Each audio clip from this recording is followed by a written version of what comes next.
Today we confront a paradox that challenges our perception of divinity. We know a God that is worshipped by billions. In willful blindness, they adore, love, and worship such a divine deity who is brutal, who is cruel, and who displays purely human traits of evil.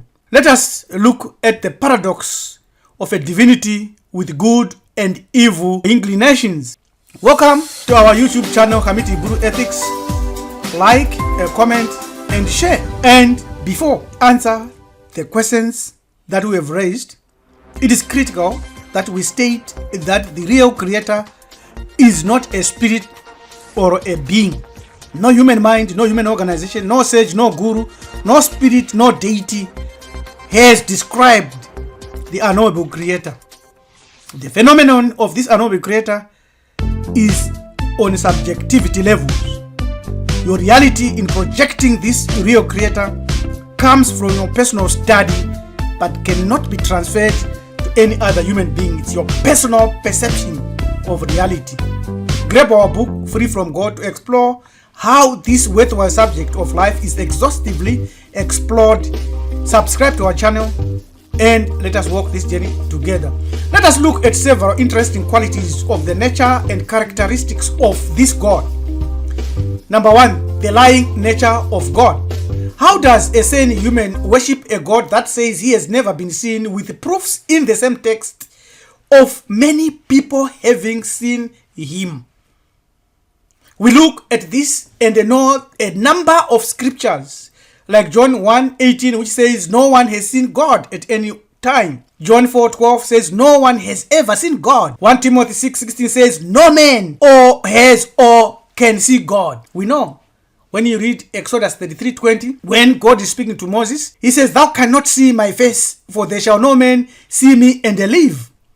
And yet, when you read Exodus 33:11, we know and read that God spoke to Moses face to face as a man speaketh unto his friend. This is a big problem, because this God also came on earth and wrestled a human being. Genesis 32:24, so Jacob was left alone, and a man wrestled with him till daybreak. And Jacob called the name of the place Peniel, for I have seen God face to face, and my life is preserved. God is not a man, so he does not lie. So what's going on here? He also gave a commandment that you shall not lie. Exodus 20:16. The paradox raises a number of issues considering God's commandments against lying and the scriptural evidence that he lied. He cannot lie or not lie at the same time. This contradiction flies through the Christian's mind as they ignore facts, reason, and reality in favor of a belief and faith. Number two, God is a being and a spirit. The evidence is plenty. Adam and Eve saw God. God visited Abraham and had lunch with Abraham. But the facts of the matter is that the unknowable creator dwells beyond the chasm, beyond the waters of Nyunyu, beyond anything that human brain, human perception, human imagination can fathom. The real creator is not a spirit, is not a being, is unknowable.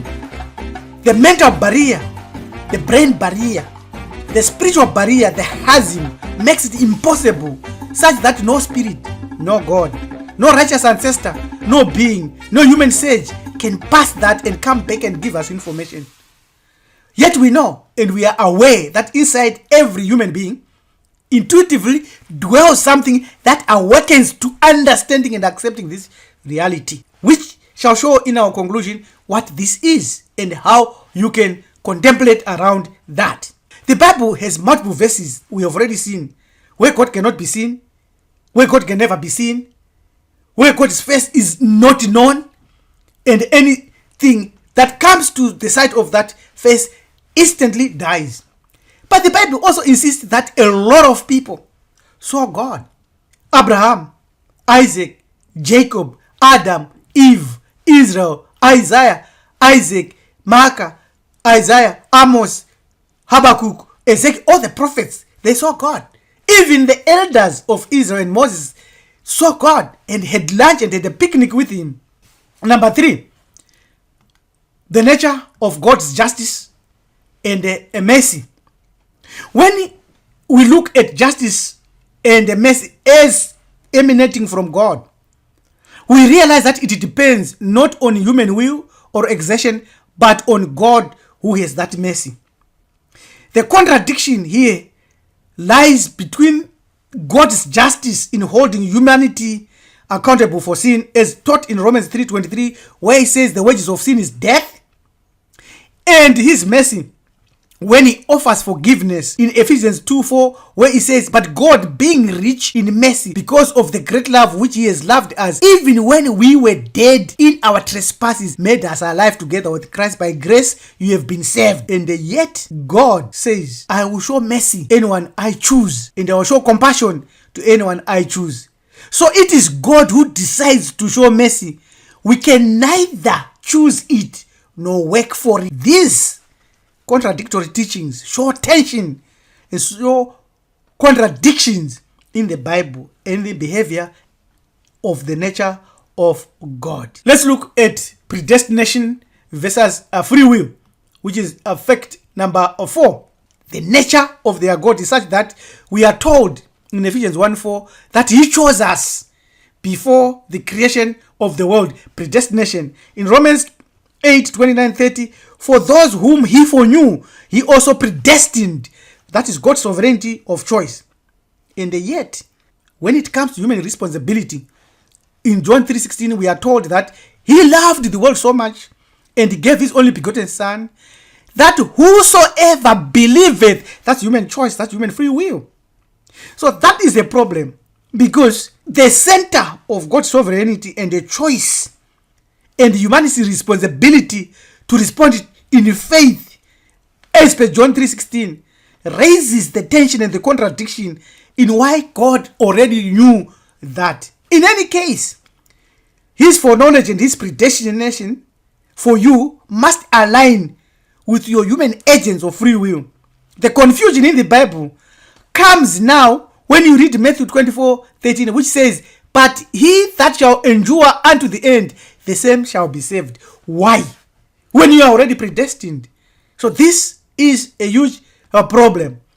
Let's look at God's omniscience as well as his responsibility. We are taught in Psalms 139:1-4, as believed by billions of people today, that God knows your thoughts, God knows you, God knows everything. But if you read Genesis 3:9-10, you find that God could not know where Adam and Eve were hiding, could not know or did not know what they had done, whether they had eaten the tree or not. So God's omniscience, the knowing of everything, and his responsibility and human responsibility clash here. Why? Here is one reason that we want to quickly raise. Why? In most English Bible and in most English translation, when you read the word the Lord or God, it is Yahweh, the personal name of this God. He has a name. The real creator is nameless, has a face like this, Yahweh, found from archaeology. And then the question is, which God exists and which God is yours? Comes out of Deuteronomy 32:8-9, where we realize that the Hebrews, the Israelites, worship their national God Yahweh as the son of Canaanite, father of God's pantheon, Canaanite pantheon. The Dead Sea Scrolls that were written and kept and not edited, other than the Bible, shows in their earliest version that Yahweh was one of the sons of El, called Eleon. The Septuagint changes this to angels of God, Aglon Theo, showing one of the ways they have eliminated these polytheistic tendencies and references. The Masoretic text alters it to refer to the sons of Israel, which is anachronistic in context, but there it is used to suit monotheistic interpretation. Mark Smith says in The Early History of God, this passage presents in an order in which each deity receives its own nation. Israel was the nation that Yahweh receives. It also suggests that Yahweh was known separately from El or Elohim at a very early point of Israel's life. You can see we are dealing with the deities. Very, very clear. When it comes to the problem of evil, the problem of evil is consists of inconsistent threads, one of which must be false. Either God is not omnipotent, either God is not good, either evil does not exist. If God is omnipotent, he would be able to prevent evil. If God is good, he would want to prevent evil. Yet evil exists continually. This is known as the problem of evil. Why? It becomes much, much worse when you read in Isaiah 45:7, where Yahweh says, I form light and create darkness. I make well-being and create calamity. I am the Lord Yahweh, who does all these things. In Deuteronomy 32:39, he says, see now that I, Yahweh, even I, for emphasis, Yahweh, am he, male, deity. And there is no God, no other deity besides him. I kill. What about the devil? And I make alive. I wound and I heal. And there is none that can deliver out of my hand. Why won't God kill Satan? Maybe it's the same entity, it's the same deity, it's the same operational principle that we are dealing with here. Let's look at divine impartiality versus favoritism. In Acts 10:34-35, we read that God shows no partiality, but anyone who fears him and does what is right is acceptable. But there are instances where we see God's election, God's chosen, and these sections, like where God chooses Israel as his own people, the apple of his eye, versus open, wide beliefs where anyone can come in, like John 3:16, provokes a debate and a problem of divine favoritism versus universal love and justice. Anyway, we are told that salvation is of the Jews. We are also told that God has other people that he loves and other people that he hates. Such critical Bible teachings are disregarded by men of God and by Christians because the nature of their God comes out purely and clearly as human, not divine. God is a man of war. This is a problem of violence that is found in the Old Testament. Even in the New Testament, Jesus displays some violence, though he is called the Prince of Peace. So the nature of God brings about the theology of war and peace. As taught in Exodus 15:3, where God says he's a man of war, and the Lord or Yahweh is his name. The tension arises between God's role as a warrior, like in Joshua 10:42, and a promoter of peace in Isaiah 9:6. The contradiction raises ethical questions about the justification of violence in Christianity and in other religious texts, versus the nature of God. Because we can see that the nature of God includes evil. When you find these contradictions, when you see these disasters that creates life on earth that is not amenable to peace, you know that the nature of this God is mixed with evil. And therefore, the questions that must rise is, why is the Bible full of satanic commandments of mass murder, murdering men, children, women, unborn babies, infants? Why? These are satanic verses which are clearly inspired because they are found in the Bible, although we know they are primitively barbaric and they're not written by a wise, all-knowing, all-loving creator. It is said that you will find that in Deuteronomy 22:28-29, God commands that a rape victim either must be stoned to death or sold to the rapists in marriage, making them sex slaves. Since Christians know this nature of their God, why do they keep on worshipping and adoring him? Because of 2 or 3 factors that we are looking at now. Jihad, or divine dread. It's clear that this divine dread, the blend of fear, reverence, and submission, forced militarily and psychologically on defeated nations, made mass conversion easier. Like you can see how Latinos became Catholic, how melanin-dominant human beings became Christians, how Afghans, Persians, Indians, Turks, Kurds, Moors, Africans became Muslims through jihad, through the sword. What kind of God loves such conversion? What kind of God enjoys this spirit of fear? This reflects the psychological and emotional dynamics where fear of divine punishment and retribution coexist with evangelization. Other factor is also mental deception. Of this Jesus phenomenon, Pope Leo X said, "How well we know what a profitable superstition this fable of Christ has been for us. So do not be deceived. Do not forget or doubt that the kingdom of heaven, the seed of the kingdom of heaven is within you, and you must discover it so that you will never be forced to willfully and blindly pay homage to a horrendous, divine, brutal God brought to you by Christianity, Islam, Judaism, and other religions."